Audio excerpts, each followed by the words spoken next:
Hello and welcome to this course about C#. This is a course that consists of 4 lessons. All of these lessons are going to be uploaded, and this is the first video, and this is an introduction to C# as a language. You don't need to have any prior knowledge in order to be able to understand the content of this course. And before I start this presentation then, I would like to show you the course website. I have it open in the browser. So here you can find a lot of stuff. You can find content that regards the presentation. So if you press the download course file link, you'll be able to see all of these presentations, including the reference booklet that I'm going to reference a lot in this video. The reference booklet looks like this. Consists of some information, like a summary, you can say, of the course. You have some definitions that are good to know, but we're going to go through all of them. Also, you have the exercise file section, so you have some exercise that it would be really good if you could do. And then you have the code reference, and basically here, once I say that I'm referring to ref1, I'm basically referring to this page, so just note the number and you'll be able to find the code snippet that I'm talking about. Let's start out with the presentation itself. So, let's see.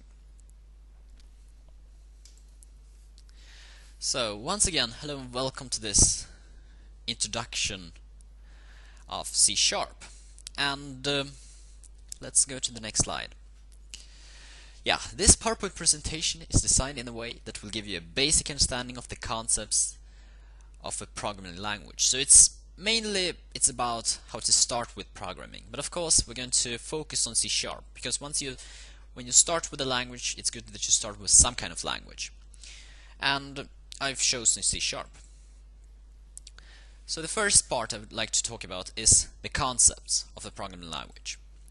So, why a programming language? That's a good question. I'm trying to answer this video. And basically, people express themselves using a language that has many words. But in the world of a computer, the language is much simpler. It consists of 2 words only, and that's 1, which stands for on, and you have 0 that stands for off. You can probably think of the Matrix videos. You have this 1 and 0, ones and zeros on this really fancy background, but basically this is what it's all about. It understands 2 comments, that's 1 or 0. This means that if you try to talk to a computer in its own language, it would be like trying to use Morse code when talking to your friend. And basically it works, but why? So therefore, we have a programming language that basically works as a translator between you and the computer. In order to avoid learning computer's native language, which is known as machine code or machine language, which might be difficult, we can use the programming language to instruct the computer in a way that is easier to learn and understand. To your help, we have a specialized program, a compiler, which converts the code you have written into machine code. So it's like a translator. You don't need to understand machine code, only the programming language that you are using. So the specialized program, the compiler, is the C# compiler that we are going to look at. You don't need to understand the concept right now, but just so you have a general knowledge about it for this presentation. Similarities with our language. We can compare a book to a programming language. It consists of chapters, of paragraphs, of sentences, and of words. In C# we have a slightly different structure. A module is like a chapter, a procedure is like a paragraph, and a line is like a sentence. It's like a language, you can see. It's really similar. Then we have the grammar. The grammar, in spoken language, we often have some sort of grammar. For instance, nouns and verbs. In a programming language, such as C#, we have statements, declarations, methods, operators, and keywords. These are called programming elements. A language that we speak has a syntax, so do C#. And C# is strongly typed, and as well as the language that we speak, it consists of a syntax. And I would like to show you an example here. To the left, you have a normal English sentence. The maximum speed of my car is 55. You could have added kilometers per hour, but not this time.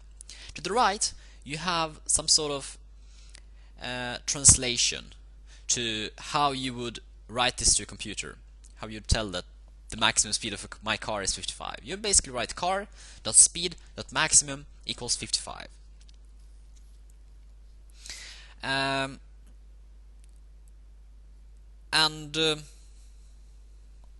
If we go, so the first thing you have to do in order to start with program development, or to start out with C#, you would need to download the specialized program that I've been talking about, the compiler.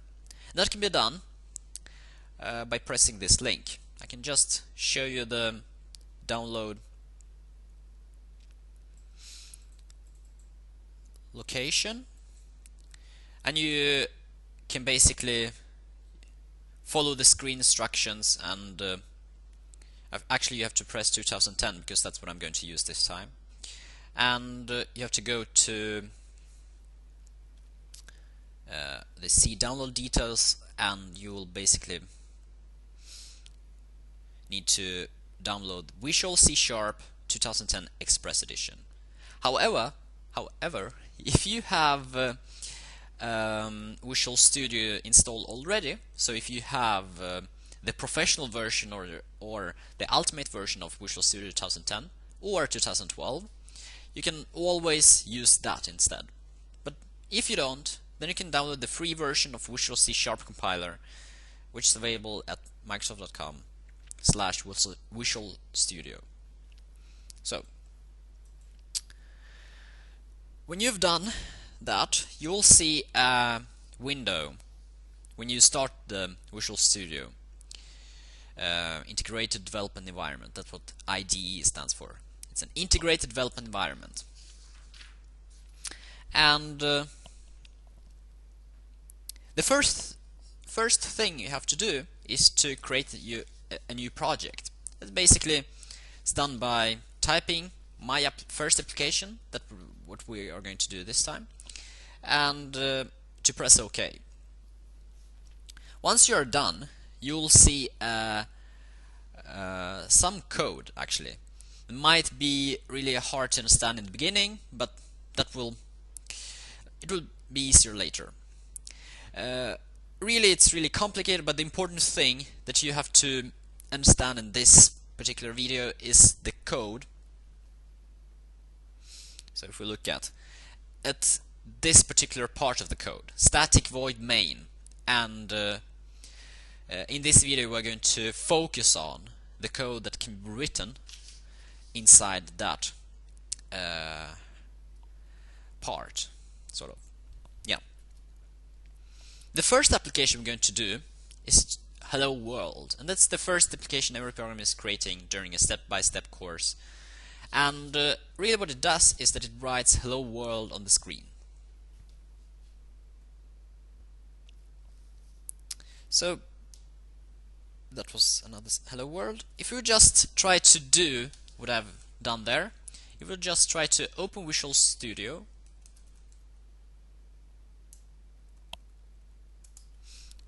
and basically do everything that we've. Once you've started Visual Studio, you should choose either General Development Settings or Visual C# Development Settings. This when you have downloaded the professional version of Visual Studio. However, you won't see this if you have the Express version, because then your compiler or Visual Studio is going to work with either of them, either C#,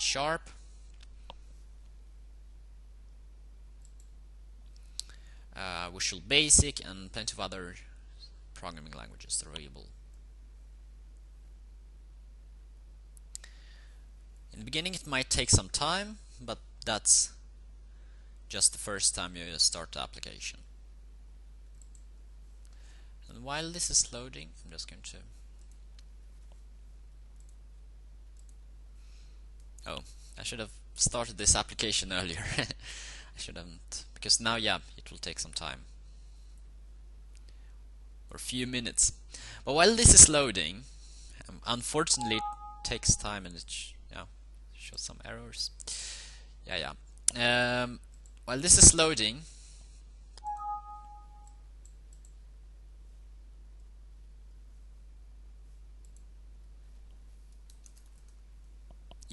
now we have Visual Studio open.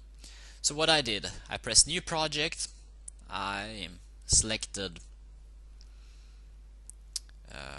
other languages and Visual C#, and what I did then is that I pressed Console Application and I typed my first application. That's what I did. Now press OK. And if we now type console.writeLine,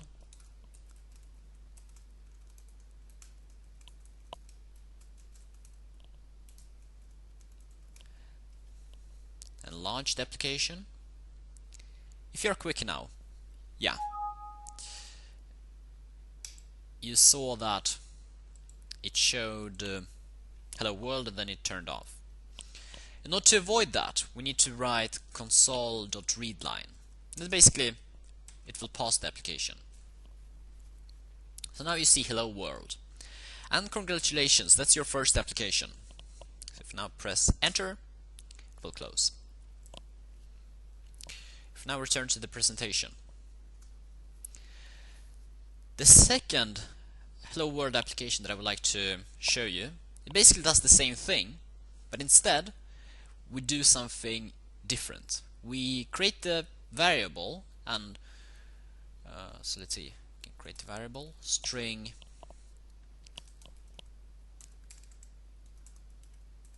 hello message equals hello world. And remember, you have to add those semicolons after each statement, and we're going to talk about statements and expressions and variables later in this course. But first, just so you know that instead of writing text directly into console WriteLine, so instead of writing hello world here, we assign a variable the hello world. And then we basically just show what we want to display. In this case, I want to display the content of hello message. As you can see, this shows exactly the same thing. When I press enter, the application will close.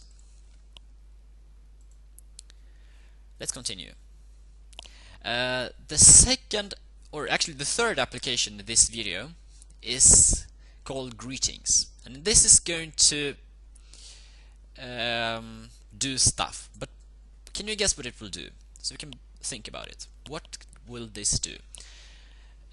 One thing that should be familiar to us is console WriteLine. Console WriteLine will write whatever you type inside these brackets. In this case, what's your name? Then we create a variable, which is name. We say that this variable should be equal to the text that user has entered and then pressed enter. So basically, everything that user types will be sent to name.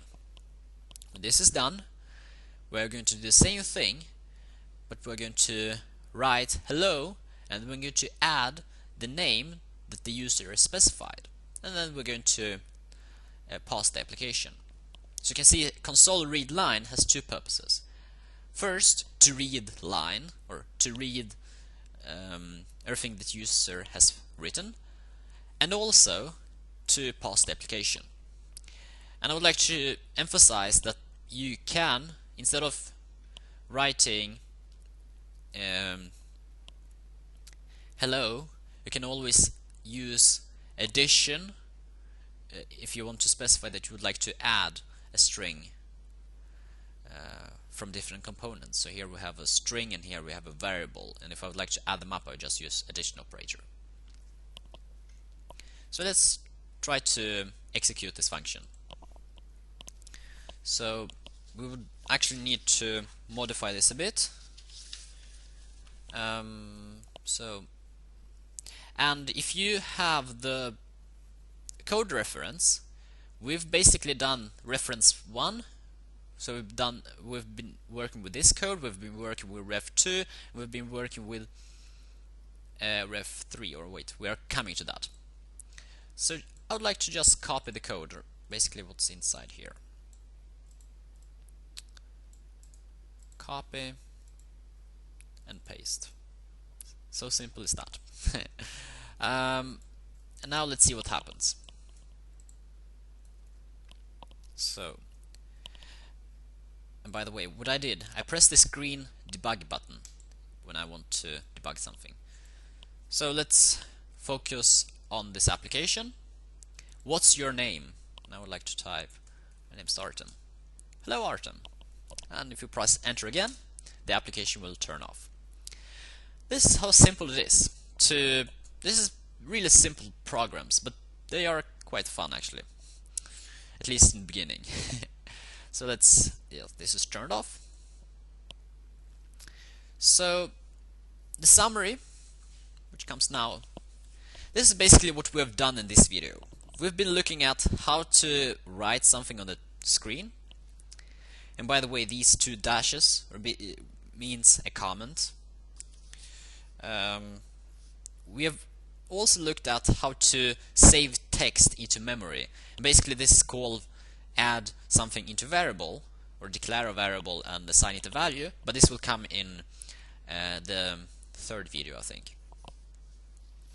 We've also seen that you can save text from the screen, so whatever a user types will go into memory basically. And we've also seen that console read line can be used to pause the application.